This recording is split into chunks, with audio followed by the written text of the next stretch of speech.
देश के विकास में जब किरदारों के नाम की चर्चा होगी तो एक नाम ज़रूर आएगा। वो नाम है मुख्तारुल अमीन साहब का। मुख्तारुल अमीन जी सुपर हाउस ग्रुप के चेयरमैन हैं और एक नामी गिरामी प्रतिष्ठित शख्सियत के मालिक भी हैं। आज हम कानपुर में उनके साथ हैं। मुख्तारुल सर, बहुत स्वागत आपका प्राइम न्यूज़ में। Thank you sir, thank you so much. ये बताइए सर कि आप का इतना बड़ा ग्रुप है सुपर हाउस ग्रुप, यूपी में अगर हम बात करें तो लेदर इंडस्ट्री में आपको सुप्रीम माना जाता है। कहाँ कहाँ पर आपका जो ट्रेड है वो विदेशों तक फैला हुआ है? कौन कौन से देशों में जाता है आपका सामान? मेनली तो यूरोप है और यूएस भी हम लोग करते हैं, मिडिल ईस्ट भी करते हैं और हमारी खुद की कंपनीज हैं 8 देशों में जहाँ से हम अपने माल का वितरण करते हैं। हमारे अपने ब्रांड्स हैं यूरोप में, उस ब्रांड से भी हम माल को बेचते हैं। जी सर, यूपी की इकोनॉमी में बहुत बड़ा योगदान है लेदर इंडस्ट्री का। $1 ट्रिलियन इकोनॉमी का जो टारगेट है मुख्यमंत्री योगी आदित्यनाथ जी का, उसमें कितना सपोर्ट है आपकी इस पूरी एसोसिएशन का? लेदर इंडस्ट्री यूपी में काफ़ी स्ट्रॉन्ग है और काफ़ी तेज़ी से ग्रो कर रही है। इसमें जॉब अपॉर्चुनिटीज़ काफ़ी हैं, एक्सपोर्ट पोटेंशियल भी बहुत है। इसको देखते हुए यूपी गवर्नमेंट एक लेदर इंडस्ट्री के लिए एक अलग सी पॉलिसी बना रही है और जो हमें थोड़ी बहुत उसकी जानकारी है, वो जब पॉलिसी आ जाएगी तो डेफिनेटली फुटवेयर इंडस्ट्री, खासकर फुटवेयर इंडस्ट्री काफ़ी तेज़ी से ग्रो करेगी, जो अभी मेनली तमिलनाडु में हो रहा है। और इस वक्त बहुत सी ताइवानीज़ कंपनीज और यूरोपियन कंपनीज भी इंडिया में इन्वेस्टमेंट कर रही हैं। वो यहाँ पे प्रोडक्शन करना चाहती हैं, बट शुरू भी कर दिया उन्होंने। उसका वजह यह है कि एक बहुत बड़ी डोमेस्टिक मार्केट भी है और यहाँ से एक्सपोर्ट्स की पोटेंशियल भी काफ़ी हैं और गवर्नमेंट का, सेंट्रल गवर्नमेंट का भी काफ़ी सपोर्ट है इसमें। स्टेट गवर्नमेंट भी उसके हिसाब से, हर स्टेट गवर्नमेंट अब उस पर काम कर रही है इस इंडस्ट्री को आगे बढ़ाने के लिए। तो मैं मानता हूं कि ये जो नई पॉलिसी जब आ जाएगी तो हमारी फुटवेयर इंडस्ट्री, खासकर नॉन लेदर फुटवेयर इंडस्ट्री, इस स्टेट में और ग्रो करेगी और उससे एम्प्लॉयमेंट, इकनॉमी और जो हमारे मुख्यमंत्री जी का जो एक है कि उसको $1 ट्रिलियन की इकनॉमी बनाएंगे, तो उसमें डेफिनेटली हमारी इंडस्ट्री का भी एक अच्छा कॉन्ट्रीब्यूशन होगा। सर, चैलेंजेस क्या क्या हैं? क्योंकि हर इंडस्ट्री के सामने अपने चैलेंजेस होते हैं और सरकार के साथ भी कहीं ना कहीं तनातनी रहती है, इश्यूज रहते हैं पॉलिसी को लेकर।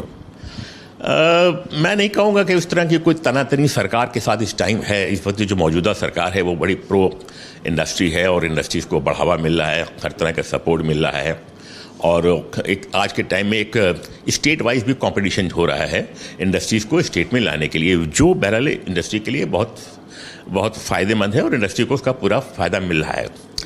हमें अब इंडस्ट्री को थोड़ा सा सोचना पड़ेगा अलग तरीके से। अब आपको खुद भी चीज़ें को आगे बढ़ाना पड़ेगा।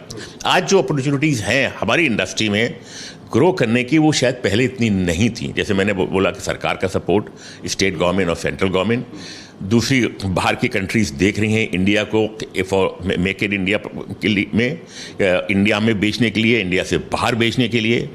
और जो चाइना के साथ जो और मुल्कों का जो एक है और ख़ासकर यूएस का है, तो हर बड़ा इंपोर्टर, हर बड़ा ब्रांड यूएस का China +1 के ऊपर काम कर रहा है। तो ये एक बहुत अच्छी अपॉर्चुनिटीज़ है। तो इस वक्त हमको सोचना चाहिए कि हम कैसे आगे बढ़ें, कैसे इस, और ये जो है वो मतलब अपॉर्चुनिटी बहुत दिन तक नहीं रहेगी।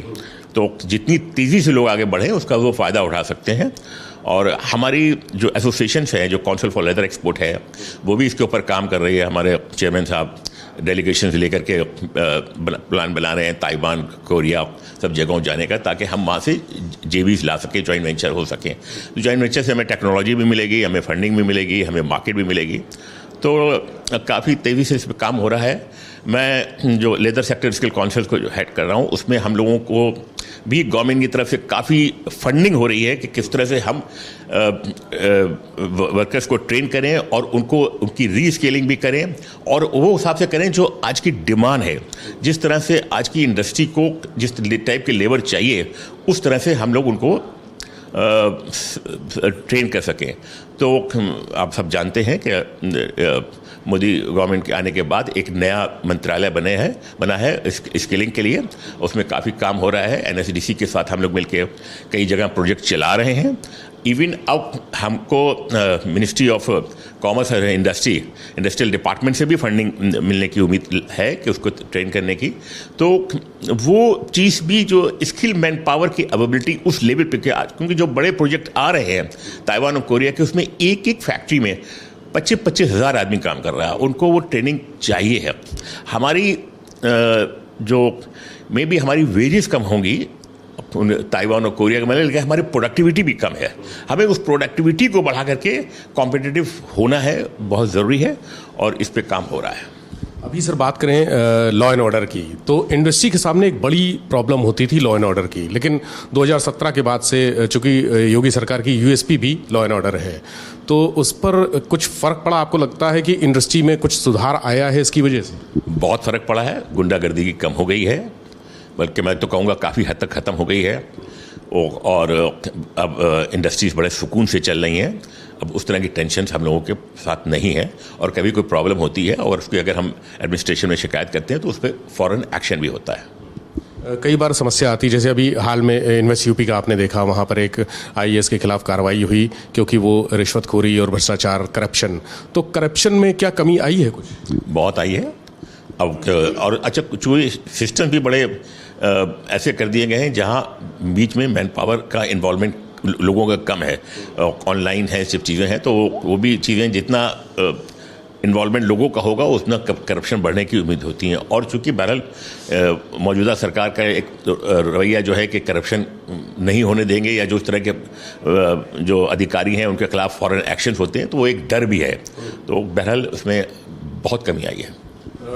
अक्सर ये शिकायत होती है कि आप कोई प्रोजेक्ट लेकर जाते हैं तो वो पेंडेंसी में आ जाता है, महीनों लटका रहता है, कई बार सालों लटका रहता है, जो फॉर्मेलिटीज़ होती हैं वो फॉर्मेलिटीज़ पूरी नहीं हो पाती या पूरी नहीं करते हैं, अफसर लापरवाही करते हैं। तो ये जो टेंडेंसी है लापरवाही की सरकारी सिस्टम में, क्या इसमें कोई कमी आपने देखी? ये जो आप बातें कह रहे हैं सब इतिहास की बातें हैं, आज के टाइम में वो बात नहीं है।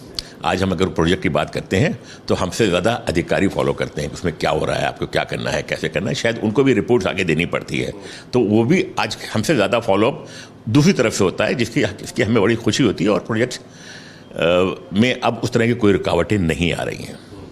इन्वेस्टर समिट हुई सरकार ने तमाम की हैं, जिसमें बहुत सारा निवेश आया है। यूपी का अगर हम बात करें, आप एक प्रोमिनेंट शख्सियत हैं यूपी की, तो यूपी में कितने ऐसे कारोबारी होंगे जिन्होंने कानपुर के खासकर जिन्होंने इन्वेस्टर समिट में हिस्सा लिया? आपकी तरफ से क्या योगदान है इस समिट में? काफ़ी लोगों ने अब इसमें ले रहे हैं, बाहर से, यूपी के बाहर से भी लोग आ रहे हैं। अब जैसा आपने अभी कहा कि लॉ एंड ऑर्डर की पोजीशन काफ़ी अच्छी है, सरकार का रुख इंडस्ट्री के लिए बहुत अच्छा है, तो अब, और यूपी ऑफकोर्स सबसे बड़ा स्टेट है, सबसे बड़ा कंज्यूमर मार्केट है, तो बाहर के लोगों को भी, यूपी के बाहर के लोग भी अब यहाँ पे आ रहे हैं, और हम लोगों को भी आगे काम को बढ़ाना है।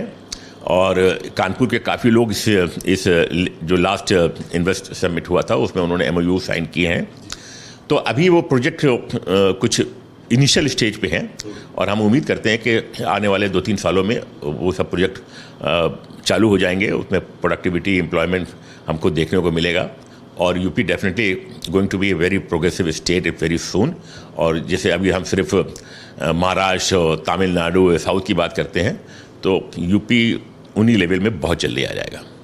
आपको क्या लगता है सर कि कानपुर का कितना योगदान है इस पूरी इंडस्ट्री में? देखिए, कानपुर मैं कहूँगा कि काफ़ी बड़ा इंडस्ट्रियल सिटी है। शुरू से कानपुर का इंडस्ट्री में काफ़ी योगदान रहा है।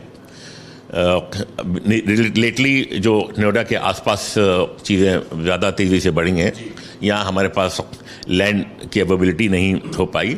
अभी कुछ हमें पता चला है कुछ लैंड कानपुर के आसपास एक्वायर की जा रही हैं, जो PSIDC एक्वायर कर रही है। वो लैंड की अवेलेबिलिटी हो जाने से इसके बाद हमें यहाँ के जो उद्योगपति हैं जो अपनी इंडस्ट्री को बढ़ाना चाहते हैं, वो उसके ऊपर आगे हम काम करेंगे। और हमें ज़रूरत है, हमारी ज़रूरत भी है हमको, जैसे मैंने बताया कि जैसे हमारी इंडस्ट्री में है वैसे और इंडस्ट्री भी ग्रो कर रही हैं। डिमांड डोमेस्टिक और एक्सपोर्ट मार्केट की है। ये नए इंडस्ट्रियल एरियाज आने के बाद डेफिनेटली कानपुर के आसपास भी इंडस्ट्री काफ़ी तेज़ी से ग्रो करेंगी। कमियां क्या लगती हैं सर आपको? जैसे हम अक्सर, मैं भी कानपुर का हूं तो देखता हूं कानपुर एयरपोर्ट हमेशा कहा जाता है कि यहाँ से फ़्लाइट होगी, दिल्ली के लिए सीधे होगी, मुंबई के लिए सीधे होगी, कुछ दिन चलती है फिर वो सन्नाटा हो जाता है। तो ये चीज़ें रवानगी में क्यों नहीं आ पा रही? उसके लिए शायद कुछ हद तक हम लोग भी जिम्मेदार हैं। कुछ दिन चलती हैं और बंद हो जाती हैं तो इसलिए कि उनको बिज़नेस नहीं मिलता। ये सब चीज़ें बिज़नेस ड्रिवन है। हम आज भी कोई लखनऊ क्यों जा रहे हैं कि जो फ़्लाइट्स यहाँ से हैं उनको यहीं की फ़्लाइट्स से हम बोर्ड करें, यहाँ को बिज़नेस दे तो ऑब्वियसली फिर वो बिज़नेस बढ़ेगा। और बहरहाल अगर हम एयरपोर्ट की बात करें तो डेफिनेटली यहाँ पे फ़्लाइट्स बढ़नी चाहिए और उसके लिए उनको बिज़नेस चाहिए है। जैसे मैंने कहा कि जो फ़्लाइट्स कानपुर से हैं जिस देश शहरों के लिए, उसको हमें पूरा यहीं से जाना चाहिए बजाय कि हम दूसरी जगहों से करें।